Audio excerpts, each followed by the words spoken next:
At the family celebration, my sister raised her champagne flute and beamed. "This home is finally ours." Mom smiled like she'd rehearsed the moment 100 times. "Just be supportive, Jade." Guests applauded. Silverware clinked against plates. I stood quietly in the corner, steady and calm. "Check the title documents." The patio went silent. Even the fountain stopped seeming to bubble. I reached into my purse and placed the folder on the table.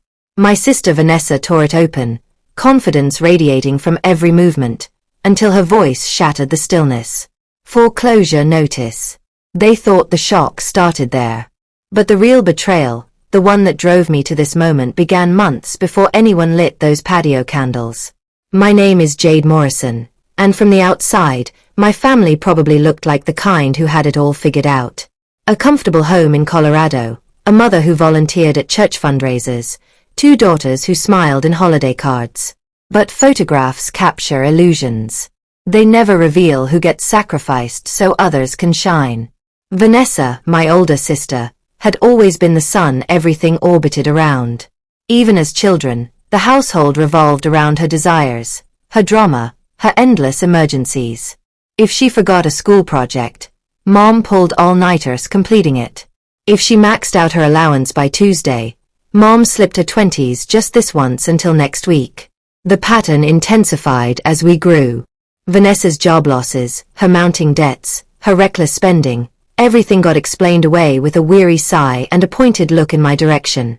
"Be understanding, Jade. She's struggling right now." I learned young that being the reliable daughter didn't earn praise. It earned assumptions.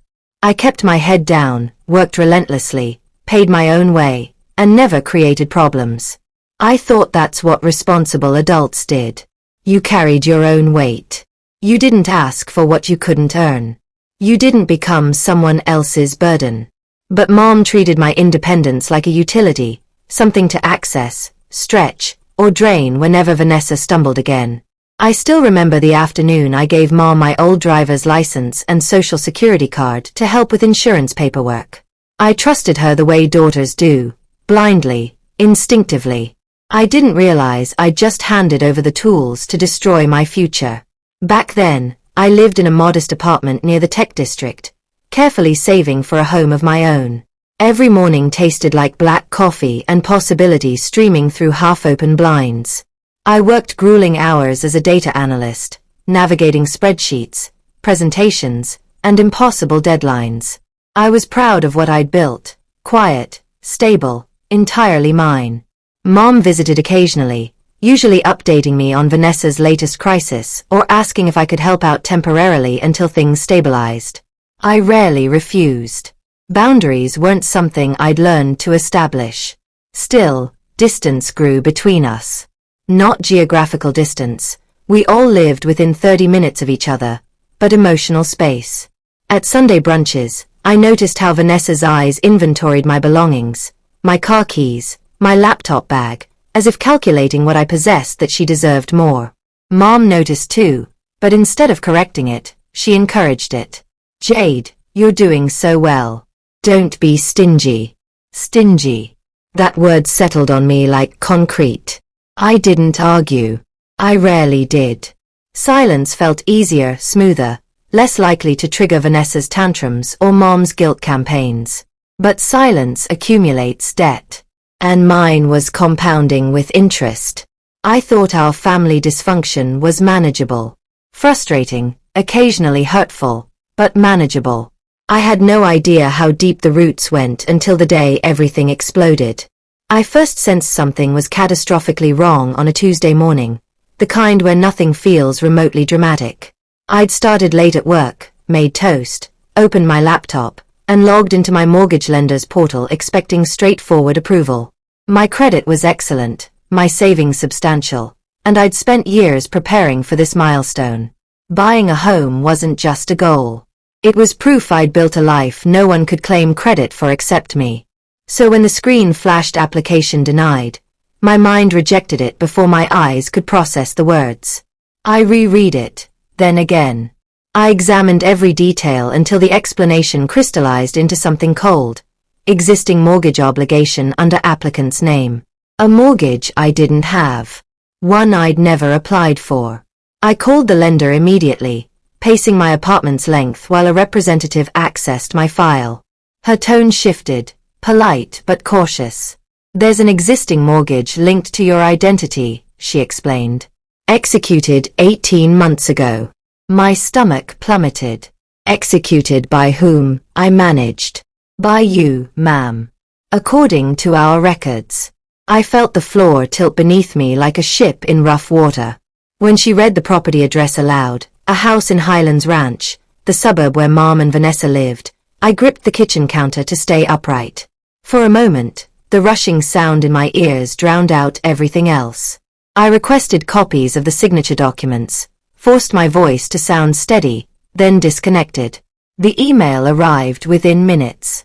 I opened the attachment with trembling hands. There it was, my name in flowing script, nearly perfect, except for one critical detail. My handwriting didn't loop at the bottom like that. And I had never signed anything related to real estate. Not 18 months ago. Not ever. I called Mom. She answered on the second ring, sounding cheerful. "Hi, what's going on?" "There's a mortgage in my name," I said, each word deliberate. $650,000 for a house in Highlands Ranch. A long pause, then her exhale, soft and practiced, like she'd been expecting this conversation. "It's already done, Jade. We're making the payments." Vanessa needed stability to rebuild her life. "You'll understand when you have your own children someday." My throat constricted. "Why use my name?" "You have excellent credit," she said matter-of-factly. "You weren't using it for anything. And we're family. You should be grateful you're able to contribute." Grateful. That word pressed against my chest like a physical weight. I didn't yell. I didn't argue. I hung up because it was the only thing preventing the fury rising in my chest from erupting. 4 hours, I wandered my apartment in stunned silence, trying to assemble pieces of a picture I desperately didn't want to see. Mom had used the license I'd given her. She'd used my social security number, my information, my trust. She'd forged my signature on loan documents and purchased a house, then moved into it with Vanessa as if it were legitimately theirs. The world continued spinning like nothing had happened. Thanks for watching. Have you subscribed to this channel? Please subscribe and click the notification bell. Thanks for your support. Give thumbs up if you are enjoying the story. But something fundamental had fractured. A fault line splitting straight through my family's foundation. And beneath the hurt and disbelief, something else was forming. A shift, a pressure, the first spark of determination. For the next several days, I moved through life like someone observing herself from outside her body. I went to work. I analyzed data. I attended meetings. But every quiet moment, every pause between tasks, the same truth reverberated, steady and unforgiving. They used me. Not accidentally, not from confusion, but deliberately, calculatingly, knowing I wouldn't resist. That realization hurt worse than the forged signature itself. By Friday, the denial had cleared enough for anger to settle in. Quiet, surgical anger that didn't explode but carved methodically through me. I opened my laptop and began researching. Mortgage fraud, identity theft, property law, tenant rights. My browser history read like preparation for litigation. Which, in a sense, it was. That's when I discovered the detail that made me sit perfectly motionless. In our state, when a loan is taken under someone's identity, even fraudulently, the legal title still follows the name on the mortgage. Meaning the house was legally mine. Not Mom's. Not Vanessa's. Mine. For the first time in days, I felt something resembling breath returning to my lungs. But knowledge alone wasn't sufficient. I needed guidance. I scheduled a consultation with an attorney downtown, a composed woman who listened without interrupting as I laid out everything. My social security card, the old license I'd given Mom, the mortgage documents, the forged signature, the phone conversation. When I finished, she steepled her fingers and nodded slowly. "You're the legal owner," she confirmed. They're occupying property that doesn't belong to them. The room seemed to waver, as if the air had thickened. She slid printed notes across her desk. You're not required to file criminal charges against your mother if you choose not to. Identity fraud within families. It's more common than people realize. But you can legally reclaim your property. Quietly. Quietly. I repeated the word, letting it settle. She explained the process, written notice, official documentation, timelines mandated by state law. Nothing dramatic. Nothing violent. Just paperwork and boundaries. Two things my family had never respected but were about to learn the weight of.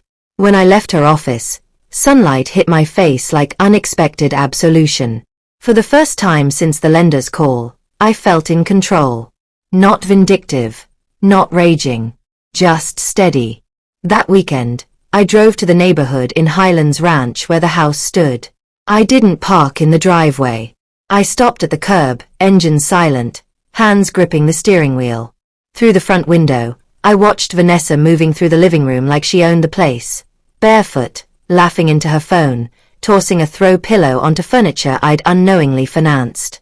Mom passed through the hallway behind her, carrying a laundry basket. They looked settled, comfortable, undisturbed. A coldness settled over me, clarifying and absolute. This wasn't their home. They hadn't earned it. They had stolen it from me. I returned to my car, opened the glove compartment, and retrieved a thick manila folder. The official documents I'd collected earlier that day. I ran my finger along the edge, feeling the slight texture of paper inside. This wasn't revenge. Not in the way people imagined. It was simply truth returning to its rightful place. And soon they would have to confront it. I didn't attend the family celebration to create drama. I came because silence had protected them for too long, and walking onto that patio meant ending the version of me they'd constructed, someone compliant, malleable, convenient. The August sun hung low when I arrived at the house bearing a mortgage I'd never signed, the one they'd treated like a prize Vanessa had somehow earned. Vehicles lined the street. Music drifted across manicured lawns. Something upbeat, completely mismatched with the heaviness in my chest. The aroma of grilled steak and mesquite smoke filled the warm air. Children from our extended family ran through the yard, and relatives I hadn't seen in months clustered near tables laden with salads and desserts. Everything appeared festive, effortless, perfect, as if nothing in my life had been demolished to make this moment possible. I walked in quietly. No grand entrance, no announcement. I simply followed the flagstone path to the backyard where noise swelled into laughter and clinking glasses. Mom spotted me first. She brightened, waving enthusiastically with the energy reserved for guests, not daughters. There she is. Come join us, sweetheart. Sweetheart. The word scraped against my ribs. Vanessa stood near the outdoor kitchen, leaning against her fiancé's shoulder, wearing an ivory sundress printed with coral flowers. She looked like she belonged in a luxury lifestyle magazine. She held champagne and tapped manicured nails against the glass as she laughed with a circle of relatives. When she noticed me, her smile widened, not with warmth, but with something closer to amusement. You actually came, she said, raising her glass. Thought you'd be too busy being responsible. Several people chuckled. I offered a polite nod, ignoring the familiar heat rising beneath my skin. Mom looped her arm through mine, steering me toward a long table near the grill. Get some food, she urged. There's plenty. Vanessa organized this entire gathering. Of course she did. With my house, my loan, my credit. I murmured something non-committal and reached for water instead. As the afternoon unfolded, relatives circulated, sharing stories, catching up, joking. I watched Vanessa float through the crowd like she was hosting a magazine-worthy event. She gave tours of the house, pointing out her decor choices, her renovation plans. Every time she said my house, something in me pulled tighter like a wire winding down to its breaking point. But I waited. Patient. Every step of this day had been meticulously planned long before I arrived. It was nearly sunset when Vanessa called everyone to the patio. "Hey, gather around," she shouted, lifting her glass. "I want to make a toast." Conversation settled. Chairs scraped. People formed a loose semicircle around her. I stood off to the side, close enough to hear, far enough to observe. Vanessa lifted her champagne, her diamond bracelet catching the fading sunlight. "I just want to say how incredibly grateful I am," she began, smiling broadly. "This house has transformed everything for me. For us." Her fiancé squeezed her shoulder. Mom beamed proudly near the grill. "And honestly," Vanessa continued, laughter bubbling up as she glanced at me, "it feels amazing to finally have a place that's ours. This home is finally ours." Several relatives applauded. My grip tightened around the folder inside my purse. Then Mom added, with a soft, dismissive smile that slipped like oil across the moment, "Just be supportive, Jade. Not angry. Not mocking. Just dismissing me as though I should feel honored to have my future repurposed for someone else's comfort." The crowd watched me now, waiting, expecting the quiet girl who always absorbed the blow, the one who swallowed discomfort for the sake of harmony. I didn't raise my voice. I didn't match their theatrics. I simply nodded, a small motion, almost imperceptible, but inside everything aligned with a cold, final click. "Check the title documents," I said. It wasn't loud. It didn't need to be. The patio froze. Laughter died mid-breath. Someone lowered a forkful of pasta salad without realizing it. Even the children paused at the yard's edges, sensing the shift. Mom blinked slowly. "What did you just say?" I set my water down and retrieved the manila folder from my purse. The paper made a faint rustle, more powerful than any shout could have been. Vanessa laughed again, but this time it wavered. "What's that supposed to mean?" I stepped forward and placed the folder on the table. "If this house is yours," I said calmly, "then you shouldn't have any problem reviewing the title." Her smile faltered. Mom reached for the folder, fingers trembling before she caught herself. "Jade, this isn't the appropriate place." Vanessa snatched it instead. "Fine," she snapped, tearing the seal dramatically. "Let's clear up your confusion." She pulled out the documents, pages of legal text, signatures, official seals, and the foreclosure notice I'd filed earlier that week. Her eyes moved quickly, then slowed, then widened. "What is this?" Her voice cracked. I remained still, feeling the silence thicken around us. Relatives leaned in. Whispers rippled. Vanessa's fiancé shifted uncomfortably beside her. Mom stepped closer, peering over Vanessa's shoulder, her face draining of color. "Foreclosure notice," Vanessa whispered, as if saying it quietly would soften the blow. But when she found the line stating their timeline to vacate, her voice pitched into a high, panicked cry. "Foreclosure. What?" The scream shattered whatever illusion of unity the celebration had been projecting. Several guests stepped back. Others exchanged uncomfortable glances. Mom grabbed the papers from Vanessa's hands, scanning them desperately as if searching for a loophole that didn't exist. "You can't do this," she whispered, shaking her head. "Jade, you can't. We're family. Family." The word came out as an accusation, not a bond. "You used my identity," I said quietly. "You forged my signature. You purchased this house with a loan tied to my future. And neither of you told me." Vanessa's breathing came in sharp bursts. "We were making the payments," she insisted, voice breaking. "Family helps family. You just..." She couldn't finish. "This isn't help," I replied. "This is fraud. And the only reason I'm not pressing criminal charges is because I decided to end this quietly, legally, fairly." Mom clutched the notice, her voice trembling. "Where are we supposed to go?" I met her eyes I had searched for understanding so many times before. "The same place I went when I needed stability," I said.